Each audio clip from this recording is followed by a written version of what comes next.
Hey everyone and welcome to the video. So today we're talking about Dead Island 2. A ton of new details have released recently and I've been waiting basically for enough that I could compile them into one video.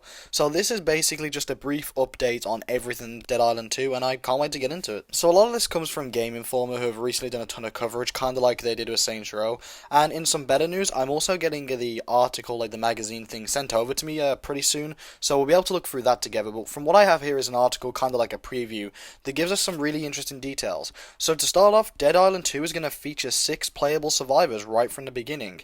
Now, the way they specify right from the jump kind of makes me wonder if we'll get any sort of DLC survivors, which would be pretty cool. We had something like that with the Colonel in one of the Dead Island games, but I've unfortunately forgot which one it was. But that'll be something that's super interesting to look at. Now, I like that we're having 6 playable characters, as that's more than we've ever had in Dead Island before. I think the most we had last time was 5, when we got John as a sort of extra character. So that's pretty cool, and it's nice to know that the whole, like, character system is going to be coming back. We'll probably have one person who's good with melee, one person who's good with hand-to-hand, throwables, shotguns, ARs, who knows what. So that's going to be really interesting to look at, and I really like the fact that we're going back to the system Dead Island's kind of known for. So luckily what we have here is basically the plot from the very beginning of Dead Island 2. They've given us some really cool details on how the game is going to start. So it says right here, Dead Island 2 begins in the last days of a massive evacuation effort to get the non-infected out of LA. So it looks kind of interesting that we're going to be having all these characters basically trying to get out of the city and escape before everything happens, whereas in the earlier games, stuff had kind of already gone down and they were just trying to get off the island. But in this one, it seems like evacuation efforts are still kind of in progress. There's lots of people doing it. Maybe we'll have the military trying to get us out and stuff, and it'll all kind of go from there. And what's really interesting, it says it's roughly set a decade after the events of the first Dead Island. And while logic points to Dead Island 2's zombie outbreak virus being the same one from Banoi, that isn't confirmed.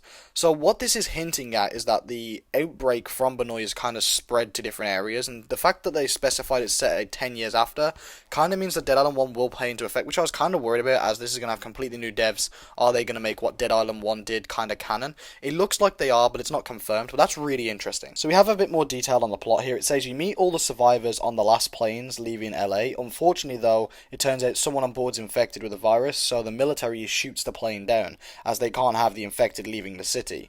So basically the game is going to take place in the crash of that, so there'll be the big crash and then you have LA to kind of explore, which I think is quite a cool setting. I like the idea that, like, we're about to leave, we're about to escape, and then boom, we're thrown right back into it, and we're going to probably spend most of the game trying to get out of LA again. Really awesome concept, and I really like that. So the game goes kind of down the stereotypical zombie front of, oh, you're infected but you're not turning, we need to get your blood to people so we can make a cure style thing, which is what we're seeing right here, and I really like that concept. It's worked before and it's kind of the bread and butter of zombie games. I know it's been kind of done to death, but as long as it's not done super corny where that's the entire plot of the game, I'm okay with it. I think it was something that was kind of done in Dead Island 1. We went to a sort of like laboratory for our blood and stuff, if I can remember right. It's been a while since I played that game. So that's kind of coming back, and I like the concept of we're infected but we're not turning, so we need to get our blood samples to wherever we can. Cool concept, like I say, and I think it's something that's worked really well in zombie games before, and I'm not going to be saying I'm disappointed with it coming back because, hell, like I said, it works. So they talk about the characters kind of having their own personalities and being a bit different from each other, which I don't think we saw a great deal of in the earlier games. I think they were all kind of samey and one-dimensional, the whole pissed off, gotta get out of the zombie apocalypse type. None of them really showed too much empathy or care or anything, so it's going to be interesting to see how it approaches it this time. But apparently, our friend Ryan is going to be the cool, calm, collected guy. He's going to be the guy who's pretty chilled, mellowed out, you know, not going to rush and be angry and agitated, which would be cool to see that kind of unfold. And then Danny's going to be basically the polar opposite, the really in-your-face, loud, kind of obnoxious character. So I'm very interested to see how these play out and see if maybe there's different endings or cutscenes depending on which character you pick and how, you know, conversations will be. And it'll be interesting to see, like, how the game's story is going to take each personality, and if they're going to do what they did in Dead Island 1, where all the characters are in every cutscene but not in the main game, or if they're going to do something different, like having you as the main playable character and then NPCs with you, which we didn't really get last time. That would be how I would do it, so that if anyone wants to join, you just drop an NPC and put a player in instead. But if you want to play solo, you can have NPCs. I kind of hope that's how it's done, but I'm not going to pretend that if they don't do that, that's a game breaker for me. It's just something I would kind of like. Now, as I say, I'm getting the Game Informer magazine kind of shipped to me shortly, so hopefully we'll be able to cover everything in so much more depth. And I'm sorry that this isn't basically everything from that article, but this article is a preview, and I don't actually have the full thing. But like I say, when I get it, we'll be covering everything and going all in.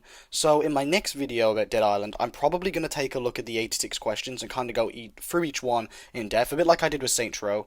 And that way we can kind of get a grasp on pretty much everything Dead Island is going to have to offer. Now, I don't know a great deal about Dead Island 2 apart from this article, so this article has definitely helped me understand where the plot's going to be taking it and all the interesting starts, and I think it's got some really cool concepts going into it. So far, I'm not looking at Dead Island 2 like, wow, I'm scared. I'm kind of looking at it like, wow, it has potential, like, I'm excited for it now. So, like I say, when I get the article over and I can read the magazine to you guys, we'll go through pretty much every page if possible, and I'll basically just read it out and talk about my thoughts and kind of review the article or magazine or whatever, and then there'll be tons more information from that. But until then, that's basically all I have for this video. Hopefully you learned something new, and I know that no one's really talking about the plot Dead Island 2 is going to have, and this news is kind of going unseen, so I want to try and report on Dead Island 2 as much as possible. So if you're into Dead Island 2, make sure you stick around the channel, and I'll see you soon. You saying we're not legit already? Oh, I love you, but I'm allergic.